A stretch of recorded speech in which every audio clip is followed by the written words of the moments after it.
ام المومنین حضرت عائشہ صدیقہ رضی اللہ تعالی عنہا سے مروی ہے کہ نبی صلی اللہ علیہ وآلہ وسلم یہ دعائیں مانگا کرتے تھے کہ اے اللہ، میں جہنم کے فتنے سے اور عذاب جہنم سے، قبر کے فتنے سے اور عذاب قبر سے، مالداری کے فتنے اور تنگ دستی کے فتنے کے شر سے، اور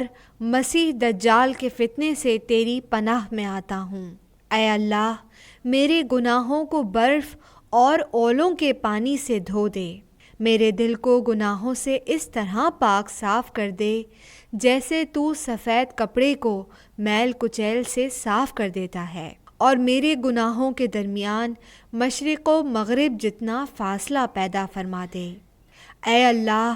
میں سستی، بڑھاپے، گناہوں اور تاوان سے تیری پناہ میں آتا ہوں۔ مسند احمد، حدیث نمبر 23210۔